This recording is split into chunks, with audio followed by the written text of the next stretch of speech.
I woke up that morning expecting the crisp winter air, the smell of fresh pine, and the satisfaction of building a roaring fire in my living room. Instead, I was met with an empty space where my neatly stacked firewood had been the night before. At first, I thought maybe I was losing my mind. Had I miscalculated how much I had left? But no, just yesterday I had spent an hour stacking it perfectly, making sure it was dry and ready for the season. Now it was just gone. Not a single log remained. Someone had taken it. And not just taken a few pieces, they had wiped out my entire supply, right down to the last splinter. Annoyance turned to suspicion as I stomped back inside and pulled up the footage from my security camera. If some desperate raccoon had developed a new taste for firewood, I wanted to see it for myself. But what I saw on the screen was something far worse. There she was. Karen, the self-appointed queen of the HOA, the woman who made it her mission to control everything in our neighborhood. She wasn't even trying to be sneaky. Wearing her ever-present smug expression, she strutted up to my firewood pile in broad daylight, barking orders at some clueless neighbor who had the misfortune of crossing her path. With a grand wave of her hand, she gestured for two hired movers, who were apparently in on her latest power trip, to haul my wood into the back of a pickup truck. She didn't hesitate, didn't look around in guilt or hesitation. She simply took it. I felt a mixture of disbelief and fury settle into my bones. She hadn't even tried to hide it. No note, no explanation, no warning. She had just decided, on her own, that my firewood now belonged to the HOA. And the worst part? I already knew exactly what her excuse would be. She would claim it was some kind of violation, that my firewood wasn't aesthetically pleasing enough for her high standards. Or maybe she'd say it was a fire hazard, despite the fact that plenty of people in the neighborhood had the exact same setup. But none of that mattered.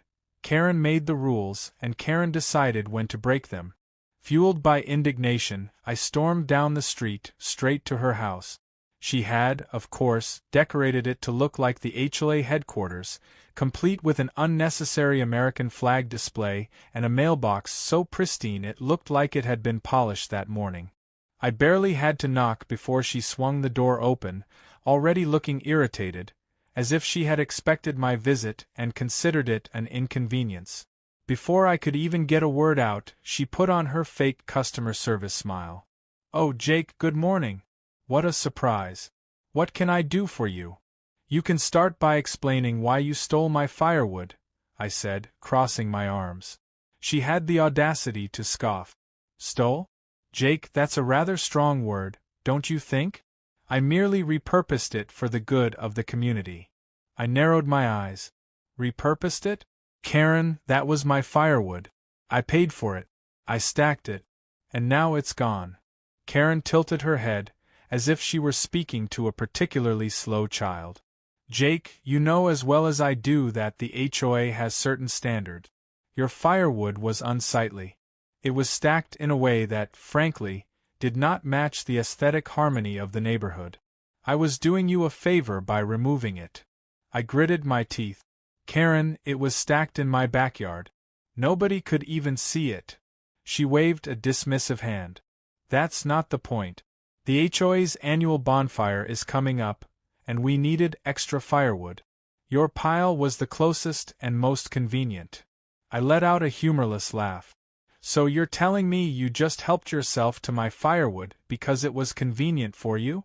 Karen sighed, clearly already bored with this conversation. "Oh, Jake. It's just firewood. I don't see why you're making such a fuss. You can always get more." I clenched my fists, forcing myself to stay calm. Karen had a way of making everyone feel like they were the crazy ones, like their perfectly reasonable anger was irrational. But I wasn't going to let her gaslight me into thinking I was overreacting. "Fine," I said, stepping back. "If you want to play it that way, Karen, go ahead. Enjoy my firewood. But just know that you've made a huge mistake." Karen gave a condescending laugh. "Oh, Jake. You're always so dramatic. It's just firewood." I turned and walked away, already formulating my next move. Karen had been running this neighborhood like her own personal kingdom for years, bullying people into following her arbitrary rules. But this time, she had messed with the wrong person. She had taken from me, not just out of greed, but out of entitlement, believing there would be no consequences. I went straight to my garage, an idea forming in my head so brilliantly devious that I almost laughed out loud. Karen thought she could take what she wanted without repercussions? Well, I was about to show her just how wrong she was. My hands worked quickly as I dug through my supplies, pulling out the perfect components for my plan. A few hollowed-out logs, a bag of fire ants, tiny creatures with a bite that could make even the toughest person cry, and just enough patience to wait for the perfect moment. Karen had unknowingly declared war, and I had just the perfect way to strike back. I sat in my garage, staring at the hollow logs I had carefully prepared, feeling a deep sense of satisfaction brewing inside me. If Karen wanted to take my firewood without asking, then I would make sure she got exactly what she deserved.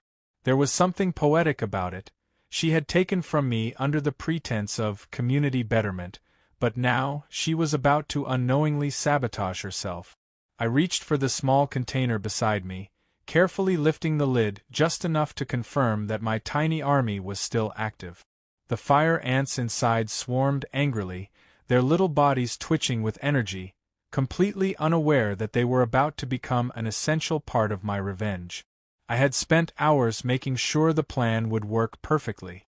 The logs looked just like the ones Karen had stolen, same size, same cut, same natural imperfections. But these were different. Each log had been hollowed out, with small entry points carved just deep enough to allow the ants to nest inside. I had tested a few to make sure they wouldn't escape until they were exposed to the heat of the fire. As soon as the logs started to burn, the ants would panic, swarming in every direction, and that was when the real fun would begin. The vision played out in my mind like a masterpiece. Karen, standing in front of the whole neighborhood, smug as ever, tossing my generous contribution into the flames, completely unaware of what was coming next. I stacked the logs neatly in a pile near the side of my garage, making it look as though I had simply gone out and replaced my stolen firewood. Karen was predictable, and I knew that the moment she saw fresh logs on my property, she wouldn't be able to resist helping herself again. It was a power thing with her. It wasn't about the firewood. It was about proving she could take what she wanted, whenever she wanted. She had done it before, and she would do it again. And when she did, I would be ready. The next morning, I barely had to wait. Just as I was finishing my coffee, I glanced out the window and saw her standing at the edge of my yard, hands on her hips, her signature scowl locked onto my neatly stacked logs. She didn't even hesitate. With the same audacity as before, she marched over, waving for her hired movers, directing them to load the wood into her truck, as if she were conducting a symphony. I could hear her self-important voice even from inside my house, barking orders about how this was necessary for the HOA event. I leaned back, smiling to myself as they drove away. Everything was set. Now all I had to do was wait. That evening, the neighborhood gathered at the HOA's annual bonfire event. Karen, as expected, stood front and center, basking in the attention of the residents. She had a microphone in hand, her voice ringing through the crowd as she went on and on about bringing the community together, and sacrificing her own time to ensure a wonderful event for everyone. She was soaking up the admiration like a sponge, unaware that her moment of triumph was about to become her moment of humiliation. The fire pit crackled with warmth as people gathered around, sipping hot cider and chatting. Karen, in her typical fashion, insisted on having the honor of throwing in the first log. She made a dramatic show of picking up one of the hollowed logs, holding it above her head like it was some kind of ceremonial offering, then tossed it into the flames with a flourish. The crowd cheered, the wood caught quickly, and for a brief moment, everything was normal. Then the ants woke up. At first, it was just a few. Tiny, confused creatures, disoriented by the sudden heat, crawling their way out of the log in search of escape. But within seconds it was an absolute swarm. Dozens turned to hundreds, then to thousands, all fleeing the flames in pure survival mode. The fire pit exploded into chaos as ants poured out in every direction, landing on shoes, crawling up legs, and biting anything in their path. The screams started small but quickly escalated as the full force of the infestation hit the crowd. Karen, standing closest to the fire, was the first victim. She let out an ear-piercing shriek, swatting wildly at her arms as ants crawled up her sleeves, down her back, and into her hair. She stumbled backward, crashing into the refreshments table, knocking over a massive bowl of cider, which spilled all over her clothes, soaking her just as the ants really started to bite. The panic spread like wildfire. People jumped from their seats, toppling chairs, knocking over tables, tripping over one another in their desperate attempt to escape the growing wave of ants. Someone knocked over a plate of marshmallows, which promptly stuck to Karen's cider-soaked clothes, turning her into a human sticky trap for the frenzied insects. She thrashed and spun in circles, screaming about fire hazards and bioterrorism, while the entire neighborhood looked on in shock. The HOA vice president, an elderly woman named Barbara, was the first to regain her composure. "Somebody help her!" she shouted, but nobody was brave enough to get close. Karen, still flailing, tripped over a fallen chair and landed face-first into the remains of the marshmallow station. When she sat up, her face was plastered with melted marshmallow, her hair a tangled mess of sugar and fire ant. The scene was so ridiculous, so utterly perfect, that I had to bite my lip to keep from laughing. The ants were still going strong, and Karen, realizing she was getting no immediate help, made the only decision she could: she ran. She sprinted past the crowd, through the park, and straight into the lake at the edge of the event space. With an unceremonious splash, she threw herself into the water, emerging seconds later, gasping and flailing, her carefully styled hair now dripping over her face like a defeated sea monster. The neighborhood stood frozen, watching in stunned silence. Then, slowly, the first chuckles started. They spread like ripples in a pond, until the entire gathering was shaking with laughter. Even Barbara, still clutching her clipboard, was doubled over, tears streaming down her face. Karen, humiliated, crawled out of the water, her once perfect image now in shambles. She stomped towards her car, soaking wet, covered in marshmallow, her pride in absolute ruins. She didn't bother making a speech, didn't try to regain control of the night. She just got into her car, slammed the door, and drove off into the darkness, leaving behind a bonfire event that would be talked about for years to come. I stood near the back of the crowd, sipping my cider, enjoying every second of it. Karen had finally faced the consequences of her entitlement. And the best part? She had done it to herself. As I turned to leave, a few neighbors caught my eye, giving me knowing looks. They didn't say anything, but their smirk said enough. They knew. They knew I had something to do with this, but none of them would ever say a word. The night was a triumph, and as I walked home, listening to the distant echoes of laughter, I knew one thing for sure: Karen's reign of terror was officially over. The aftermath of the bonfire disaster spread through the neighborhood like wildfire. By the time I woke up the next morning, the entire street was buzzing with whispers, texts were flying, and a few neighbors were still laughing about the sight of Karen running into the lake covered in marshmallow and fire ant. It was the kind of event people would talk about for years, the story morphing and growing with every retelling. Some claimed Karen had screamed so loudly that she startled every dog within a 5-mile radius. Others said she had swallowed a marshmallow whole while flailing and nearly choked. Every version got a little more ridiculous, and I was more than happy to let the legend evolve. Karen, however, was nowhere to be seen.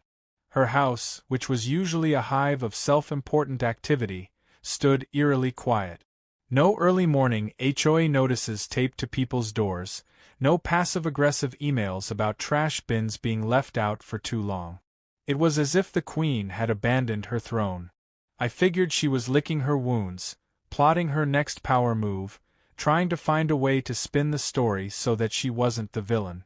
That was Karen's way. She never admitted defeat, never backed down, no matter how obvious it was that she had lost. By the afternoon, the first official sign of Karen's attempt at damage control appeared in the form of an email, subject line: Urgent HOA meeting, attendance mandatory. The wording was as dramatic as ever, full of phrases like gross misconduct, serious safety violations, and threats to neighborhood stability. It was clear she intended to frame herself as the victim, to convince everyone that the bonfire disaster had been an act of sabotage against her personally. I almost felt bad for her. Almost.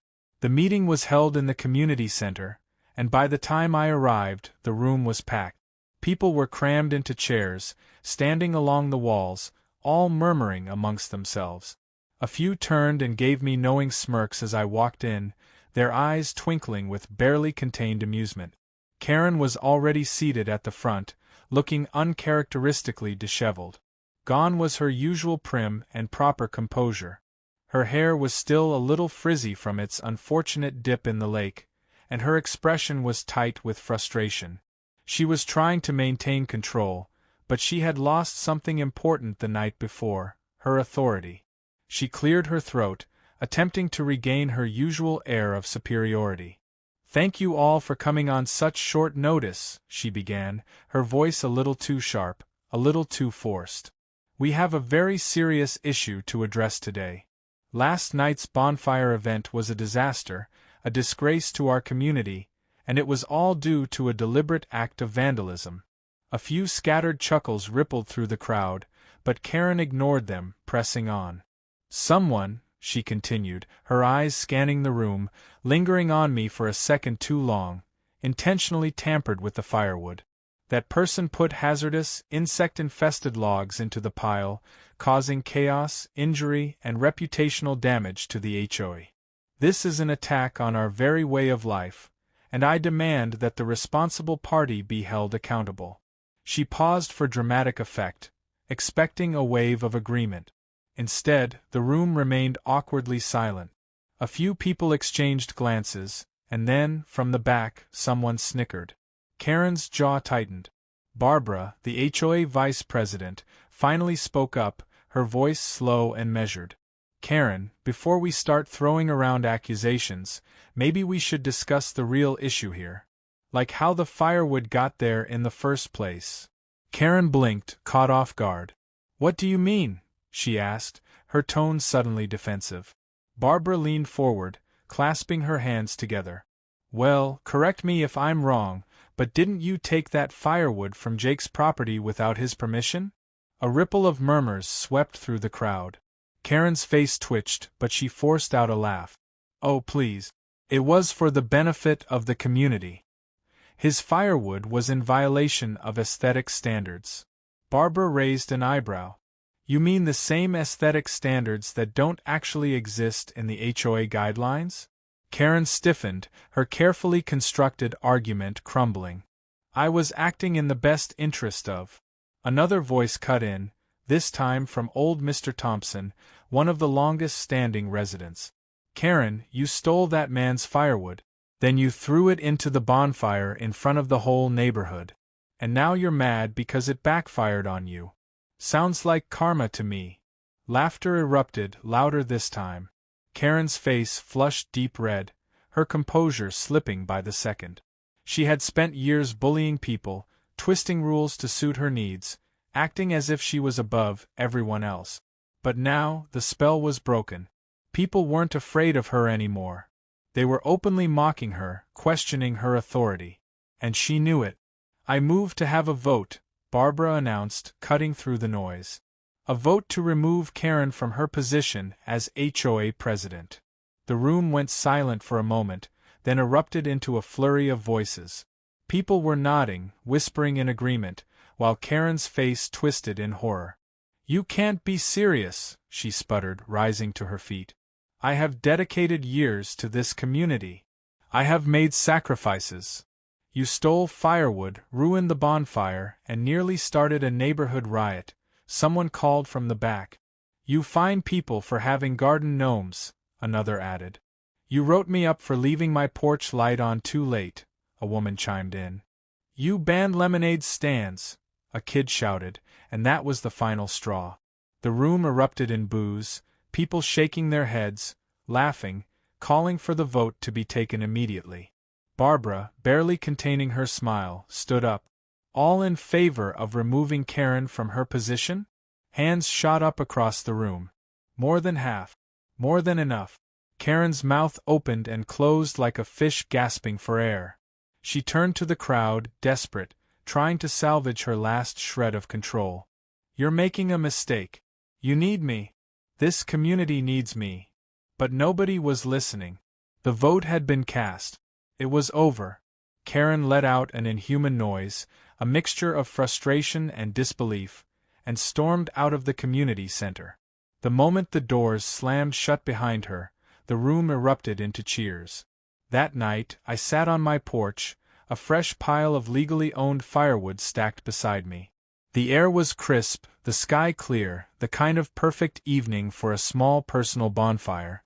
As I watched the flames flicker and dance, a few neighbors stopped by, laughing, sharing a drink, reveling in the victory of the day. Karen's reign was over. The HOA was free. And for the first time in a long time, the neighborhood actually felt like a community again. I raised my cup of hot cider, smiling to myself. Here's to justice, I murmured, tossing another log into the fire. And for once, I could enjoy it in peace.